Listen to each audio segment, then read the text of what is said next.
Hello. Hi, I'm Scott. I'm the founder of the Low Technology Institute, and today I'll be talking about beekeeping for gardeners. I'm going to get started here a little bit early because I know that it's going to buffer just because I'm out in the country and my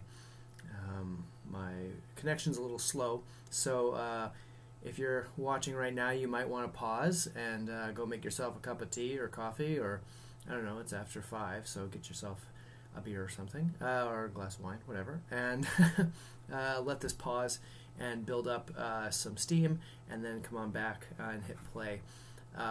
Probably will be less herky and jerky for you. I'm going to reduce the screen that has me on it down to the corner so that it's less distracting.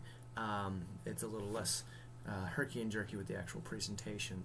So so with that out of the way, welcome. Please if you have any questions, just put them in the chat window here to your right, and I'll answer them as soon as I can. I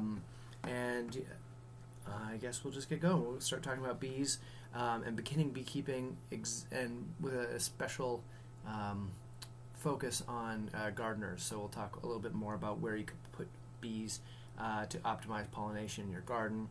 We'll talk about what plants are and are not pollinated by bees, but generally this will be all about bees, which are obviously very important pollinators. Although there are a lot of natural or endemic native pollinators too, and that would be another great class, a native pollinator garden, something definitely worth looking into online. So, welcome, and let's get going. I'll switch it back over here. So, we're going to be talking about bees today and beekeeping, and with a special focus on gardeners and Wisconsin, and some sustainable beekeeping practices. But to do that, we kind of have to go through some of the basics. So you might already be a beekeeper, so some of this might be repetitive to you. But if you're not, hopefully this is a nice little introduction to get you a little more familiar with these really fascinating creatures. It's February 21st. I was actually out checking on my hives today. I have some hives near here at a prairie seed company called Agricole, and they're completely snowed in. I had to ski in to get to them, but I just wanted to see if they were actually alive, or if they had perished over the winter with this cold snap we've had. So I had less alive than I'd like, but plenty alive. So we'll see. We'll talk about overwintering later on today, but the bees are active all year round. Okay, so today we're going to kind of split this into 3 parts. We'll talk about the honeybee life cycle, and then we'll talk about how one starts beekeeping, and then we'll talk specifically about gardeners and what they should be thinking about when they have bees. If you have any questions, again, please type them in the bar or in the space to the right here, and I will do my best to answer them. I've given this talk in person before. I haven't given it online, so I'm hoping that it goes well. We shall see. If nothing else, you can pause it and come back later. Let's zoom in here on the honeybee life cycle. So honeybees are they're actually related to termites, but they have evolved a very specialized way of reproducing themselves that is clearly insect, but something all their own. They have these cells, the honeycomb that we're all used to seeing. And what the queen bee does, which is what you see here, she comes and her distended abdomen descends down into the cells that are acceptable to her, and she lays a little egg. And this egg is about the size of a comma on newsprint. So it's not very large, and it's white, and it's usually white on white, so it's very hard to see. But it's just a little comma that stands up in the comb on the bottom. And within a few days, this has turned into a larva, and then it gets capped, and another worker bee will cover it over with wax, and then it's basically cocooned, right? This is the same process that a butterfly goes through, but instead of having a sin, it's actually wrapped in honeycomb. It creates a little cell that it goes into. It's essentially the same process. They pupate, and then on day 21, the adult will emerge from the cell. It'll chew the cap off. This is a fun thing to see. They're a little wet. They come out and they don't quite shake like a dog, but I imagine they do. And then typical worker bee. So I'm just talking the majority of the bees in a hive. They're female worker bees. They do all the work as their name implies. So there are other illustrations of this. I saw this online and I couldn't help myself. The very comic book type illustrations that are accurate enough in the book. Turn this book into a beehive. Looks like a fun read. So anyway, let's talk about how does a worker bee live? Like what's the life cycle of a worker bee? Like I said, day 0 through 9, they go from an egg to a larva, and then they pupate for another 10 days, and then they emerge. And when they emerge, they're very tidy little creatures. Actually, the beehive is one of the only sterile environments in nature. They are extremely tidy and extremely clean little animals. And when the bee emerges, she cleans out her cell and then makes it ready for the queen to come back and lay again. If it's not cleaned out, the queen won't lay in it, so it's important that she cleans it out. And then she immediately starts raising her sisters.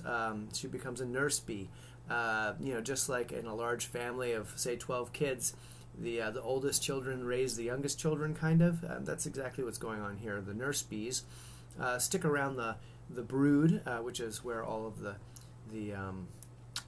eggs are laid. The queen lays preferentially in a tight pattern and lumps them all together because they like to climate control and keep those pupating bees warm and then 94 degrees or so. And so it's easier when they're all clumped together rather than spread all over. So she feeds her larva sisters, or soon-to-be sisters, and then caps them.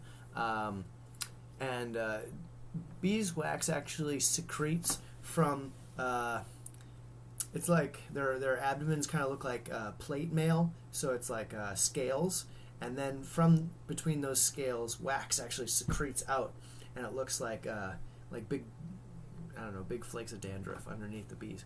And they'll take that off, and they use that to create wax, honeycombs and things like that. And so that is generally happening on days old. Hi, if you're just joining us and you're coming into the live stream, you might want to go back to probably about minute 5 or so when the talk starts. Not only will you get all the information, but also you won't have to deal with the buffering if you're watching this very live. But thanks and welcome. Please put any questions you have in the right here, and I'll answer them as soon as I can. It's only an older bee who's over 40 days old, usually, before they start flying out, and they'd be a bee that you find in your garden. So it's a mature bee, because if you think about it, the time outside the hive is the most dangerous part of a bee's life. There are birds and other insects and rain and snow and people and insecticides and cars and so many things that could kill a bee. And so it's much better for a bee to be at the end of its life to die rather than at the beginning, because if they were immediately field bees, then you might not have enough to be nurse bees or building bees. And so this is when they'll likely die because something bad happens to them outside. And now this isn't always the case. There are some exceptions. If you disrupt the hive's development for some reason, and there are different reasons why we would do that. Some bees can go back to being nurse bees, or some bees can turn into forager bees earlier. But this is the ideal, or this is the uninterrupted. And again, there's some great cartoons in that. You can turn this book into a beehive book with great. Undertaker bees are really interesting. It's an early job after being a nurse bee. They clean the dead bees and debris out of a hive. If you drop a leaf on the top of a hive and close it up, the bees will tear at that leaf, and they will disassemble it, and little tiny bits of that leaf will be shoved out in front of the entrance before long. They are a very tidy animal. There's fanning bees. Bees like to move fresh air around the hive. They are oxygen-breathing animals, and so they need fresh air. But not only that, they like a certain moisture content in the air, and they also like a certain temperature. So they will use their wings to blow air around a hive to keep the climate controlled. There's also the court bees. The queen bee, when you're a beginning queen, but when you do find her, she is ringed. It's almost looks like the eye of Sauron. There's all the bees around the side, and so the court bees do everything for the queen because she doesn't have time to go and find food to eat. She doesn't have time to get herself water. She just walks and lays eggs. She can lay more eggs than her body weight in a day, which is pretty impressive. Imagine a chicken that weighs 5 pounds laying, dozens of eggs until they've weighed 5 pounds of eggs. It would be quite a lot. So, and then there's the guard bees, and these are the bees that are at the front of the hive. And if you, like my dog, are interested in the bees and stick your nose right in the hive, there's a guard bee that will likely come out and attack you. Again, these are later in life too, because you don't want to lose bees as guards later. There's scouts, and these bees fly around looking for honey. They look for nectar, which gets turned into honey. They look for water. They look for other resources, and then they come back and do what's called a waggle dance. This is how bees communicate. And a bee will go out and then face the sun and then go a certain angle off and fly off in that direction. Well, when they come back to the hive, what they do is they walk straight up the hive, and then they do a rotation equal to the angle off of the sun in which they have to fly. And then once they hit that angle, they shake. And the more they shake, the farther away, 30 degrees that way, 100 yards. And then all these bees will sniff her and smell the pollen or the water or whatever and know what it smells like. Then they'll all fly out of the hive, go 30 degrees from the sun, and then fly 100 yards and start sniffing around until they find it. Bees have very good, I call it BPS, just like GPS, but for bees. It's amazing. If you have a hive sitting on a stand and the bees are coming in and out of the entrance, if you move that stand 1 foot to the left or right, there's no hive, and they'll do like a holding pattern. They'll just do a circle, just looking. Where'd my hive go? It was right here. And then they'll look around, and then eventually, oh, it's right there. I must have missed it. And then they'll go in. And then there are different conditions. There are biologists who have some idea why cells divide or what causes them to be ready to divide. But a beehive will say, we're crowded, or it's spring and there's a lot of resources out there and we're a healthy hive, or there's a lot of different reasons that a beehive might decide to split. And so it divides in 2 hives, just like a cell. And the first thing that you'll see are queen cells. Now these look kind of like peanuts. I don't know if you can see my mouse here circling these. These are peanut-looking cells, and they have a queen bee. A queen bee is just a regular bee, a female bee, that gets fed what's called royal jelly, and you might see this in health food stores. It's a very protein-rich and hormone-rich gestation, and just that additional hormone will turn them from a worker bee into a queen bee as they pupate. And so they need more space because they have that big abdomen. They need more space than a regular bee, and so you've got these extra roomy queen cells. Okay, so queen hatches.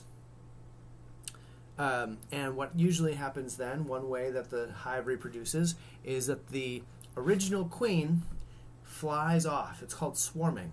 She is run around the hive by her keepers. They don't feed her or let her drink, so she loses weight so she can fly again, because when she is laying eggs actively, she can't really fly. She's too heavy. And so she flies out of the hive with about half of the worker bee population. They follow her. And you might have seen a swarm sitting on a branch in a tree. Sometimes the police are called. But the nice thing is bees in this state are generally very docile. They just want to stay by their queen.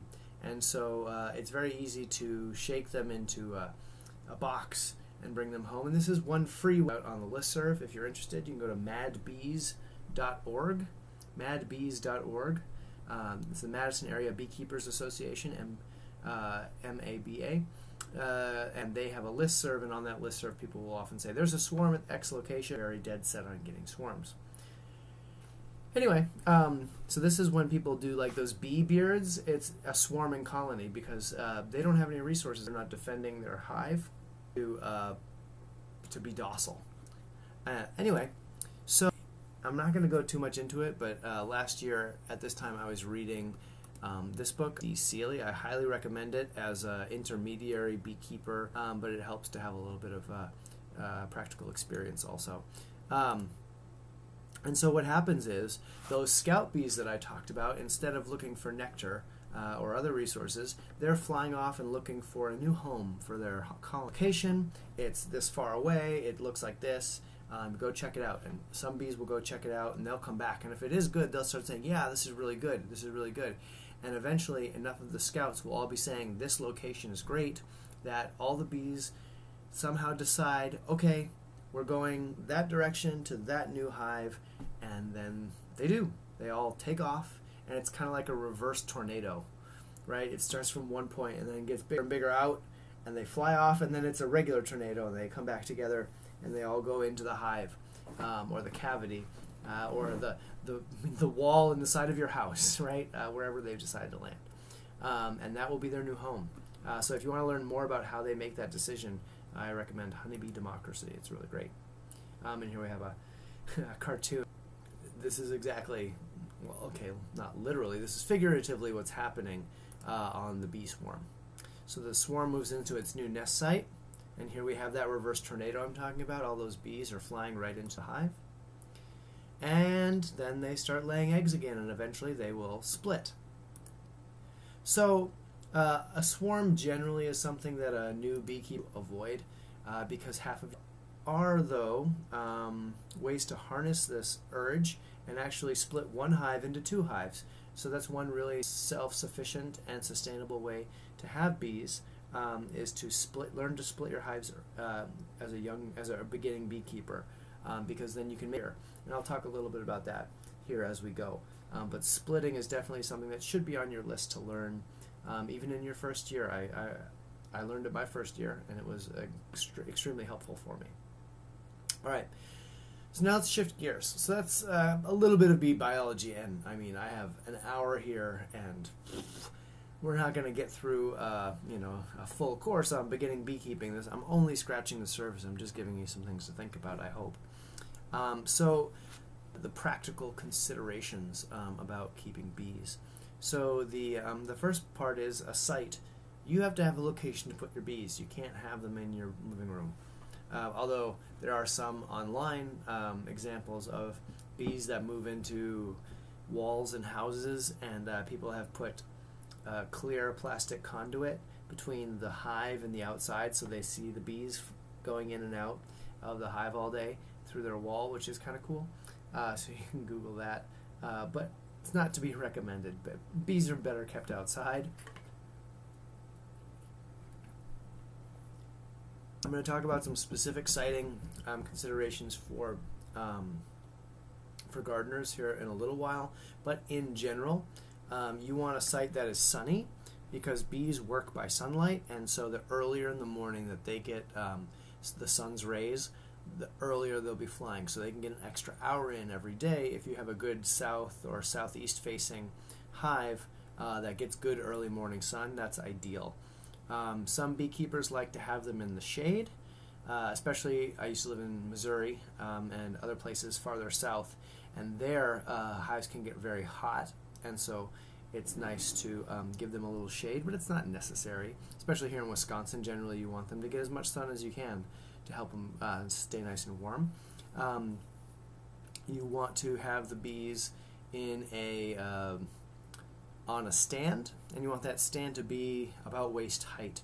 And the reason is not for the bees necessarily. They don't really care. They would probably prefer a much higher location. But if you put it down low on the ground on some cinder blocks, you have to bend over very far to get into the hive, and that gets really hard on your back. So learning to lift correctly by bending at the hips and not bending and crouching down is important, because a full box of honey can weigh 100 pounds or 90 some pounds, so it can be very heavy. Which brings me to equipment. And now usually this is the point where I have this is the point that I have an actual beehive with me, and I can, you know, it's a good what do you call it? A good visual aid, and I can point it out to you. But I'm going to have to use an online image. Sorry, one moment, please. And of course, I had this all ready to go, but then mixed it up. Okay, so.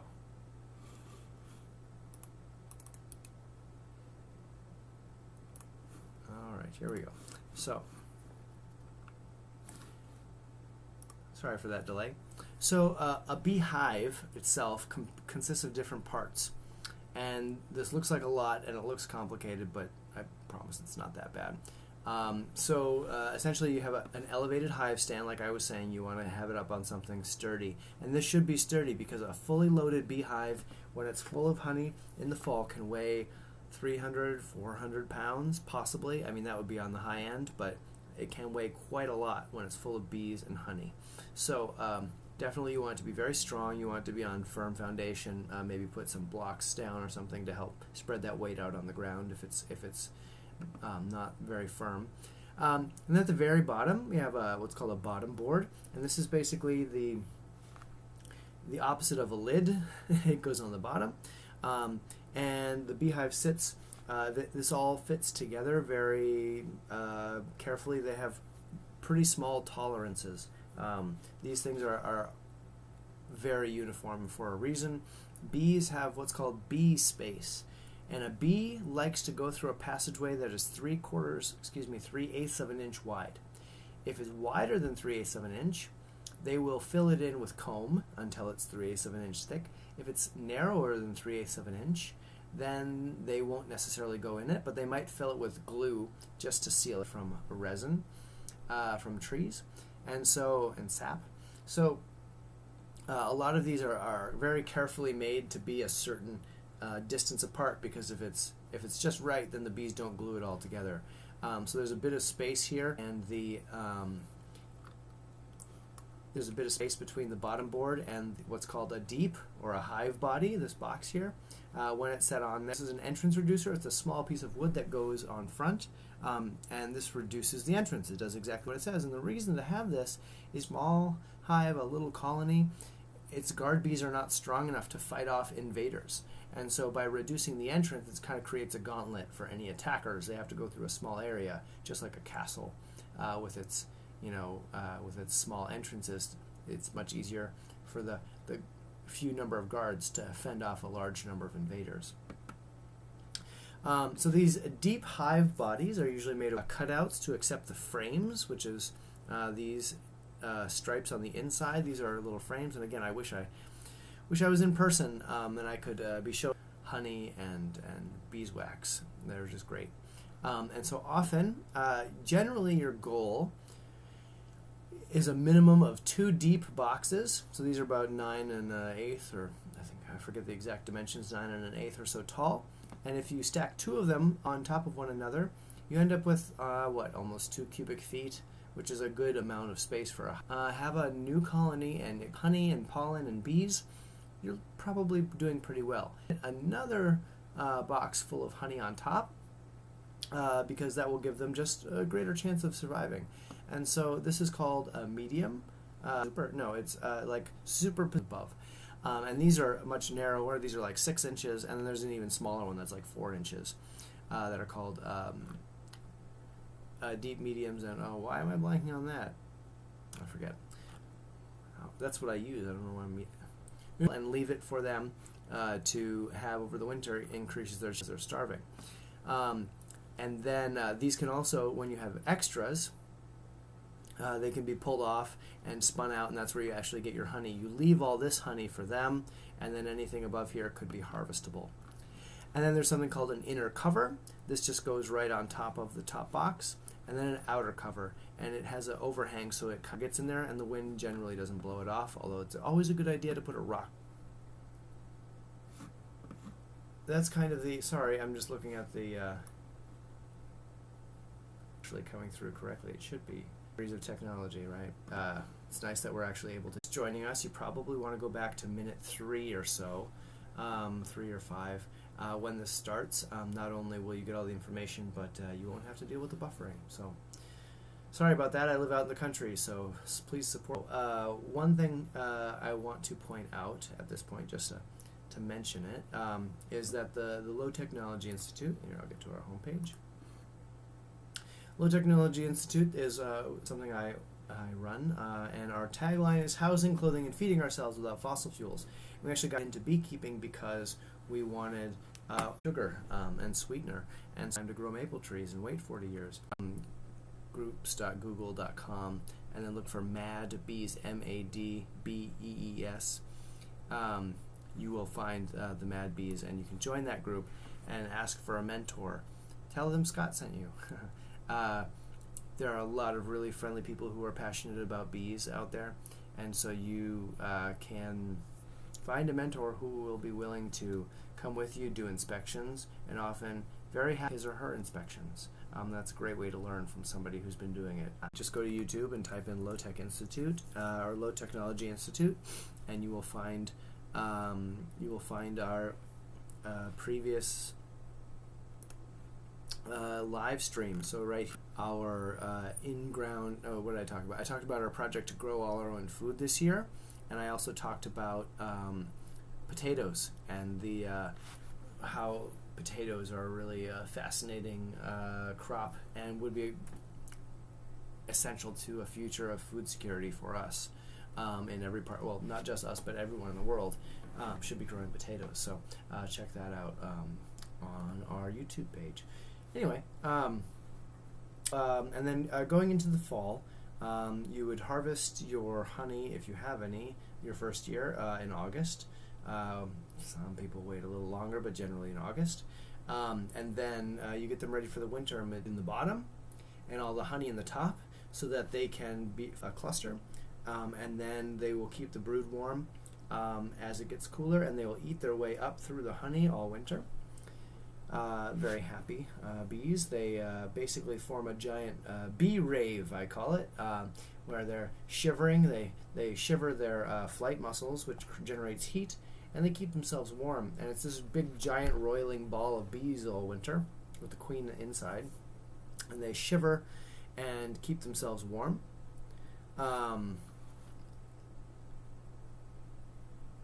They shiver and keep themselves warm. And then as they get towards the inside, they start to get hungry, so then they work their way back to the outside, then they go get some honey and come back and roil. And basically they just shiver themselves through the winter, keeping themselves warm. So you don't have to do anything all winter, which is nice. But it's nice to get them all set up for success by putting everything in the right place. There are different ways to do it, but that's generally how I do it. And again, this is just a real basic. I should mention mites.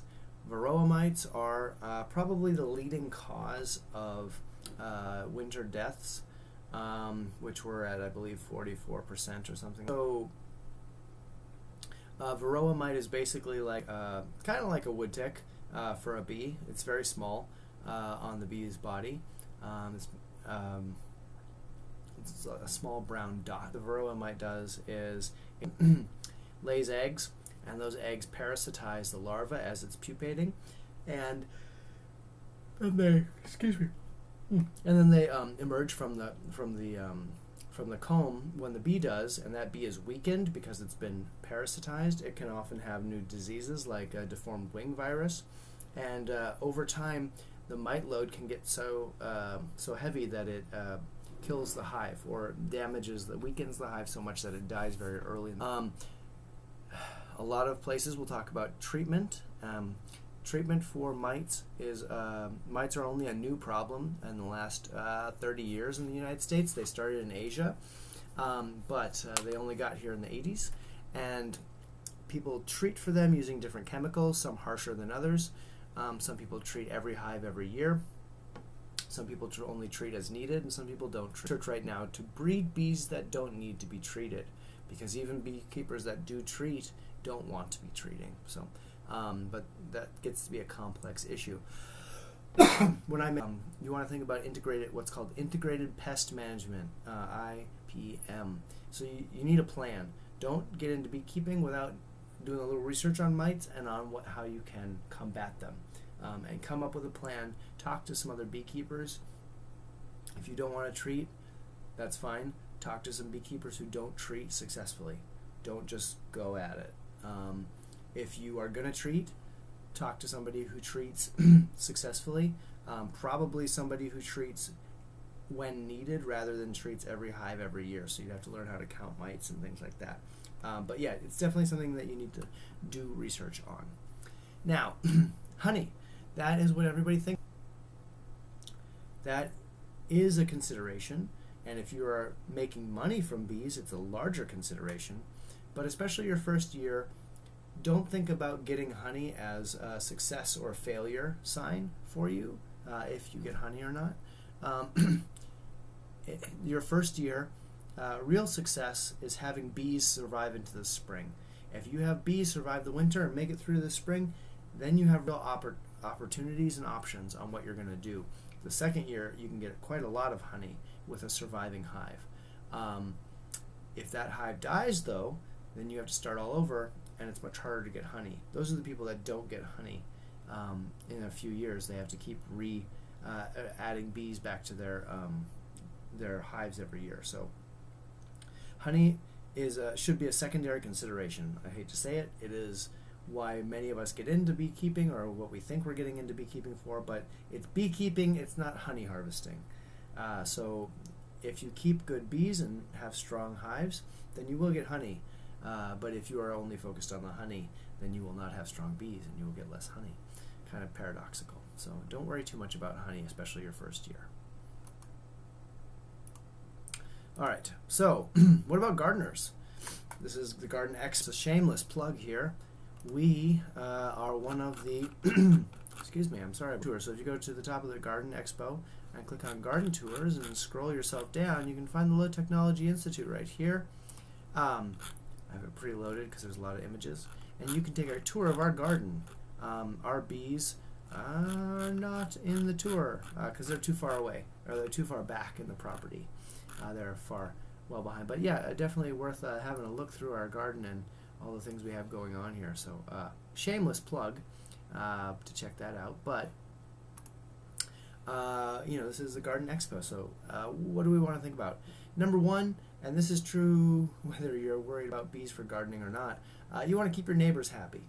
And so when you site your hives, you don't want to point the entrance at your neighbor's back door. And the reason is, if you think about a hive sitting here, the bees will come in and out of the entrance on kind of a pathway, and then up in the air, and then they'll come back. And there's this kind of runway. If you point that at someone's door, wayward bees will be flying into their back door all the time. But on the converse side, you can point that hive towards gardens, or towards, we used to live in St. Louis, and there were botanical gardens, and I could see my bees flying towards the botanical gardens. They were a mile away. But if you point the hive towards, if there are things for them to pollinate, to gather nectar there. But one important thing to consider is bees, I told you about the waggle dance earlier. They talk in increments of 10 meters. So each waggle is 10 meters. So if you have your plants right in front of the hive, if you have your plants right in front of the hive, the bees will probably miss them. It'll be incidental if they do actually pollinate them, because the closest they can say, hey, there's a resource over there, is 10 meters away, or 20 meters away, or 30 meters away, or yards, same thing. So about 30 feet. If you have any plants within 30 feet of the hive, they're probably not going to get pollinated by that hive. So what you want to do is put your hives 100 feet away, pointing towards your garden if you can. That would be ideal, but not all of us have that space. You want to, so that's understanding your pollination limits. You also want to make sure they have water. I forgot to mention that earlier. You can also force them to fly certain ways with what's called a flyway barrier. If this is my hive at the entrance and I put a fence right here, the bees will come up and then they'll fly straight up, which is a nice way to keep your bees out of your neighbor's yard and keep them up and going other places. They'll fly straight up, go up, and then they'll go left or right or wherever they're going to get what they need. So yeah, sighting is important if you want to help with your pollination. But you should also double check your, what I call the pollinatees, the things that get pollinated. Not everything is pollinated by bees, right? A large number of things are: apple, almond, artichoke, asparagus, blackberry, blueberry. You can read the list. I'm not going to go through it. But not everything can be pollinated by bees. Some things are better pollinated by other pollinators, and so you might want to look into a native bee house. It's not a bad idea. They're very easy to make. So definitely do your research, and don't just assume because you're putting in a beehive that you're going to get excellent pollination. Although I will say, for example, when we moved into the neighborhood, my neighbor who has apple trees said that he had the heaviest bearing apples, the heaviest year of apple production in a decade. And I imagine it's because I put 6 new hives in the area, so there were a lot more bees around. And so he got very good apple pollination. So it does make a difference. But I also was more than 10 meters or 30 feet away from those trees. So that's what needs to be considered. So there's a lot there. Well, and frankly, I didn't even scratch the surface. I hope that I had some basic information for you about bees, how they work, how they go through the garden, and how they can fit into your gardening as it is. I'd be really glad for any questions or emails or comments or whatever you can leave them on the video here, or you can reach out to me. I'm Scott at lowtechinstitute.org, or you can email info@lowtechinstitute.org. Visit our website. You can find us. We're really easy. We have a podcast, the Low Tech Podcast. It's on Apple, iTunes, Google Play, Stitcher, all that stuff. Twitter, we're at low_techno. We're also on Instagram and pictures. So yeah, check us out there. And like I said, we'll have hands-on classes this spring. We'll probably be masked still, but we do plan to have classes. So please do sign up for our listserv and let us know that you're interested, and we'll make sure to let you know that those are happening. And you can get some hands-on experience before your bees come. Anyway, thank you so much for watching, and thanks for joining us, and I look forward to seeing you all next year in person at the Garden Expo again, rather than here online and buffering. I'll have to make some jokes about buffering in person next year at the Garden Expo, just so everyone can have a little bit of a taste of what it was like this year. So anyway, thanks so much for joining us, and I guess I will see you all by email or other communication. Okay, take care.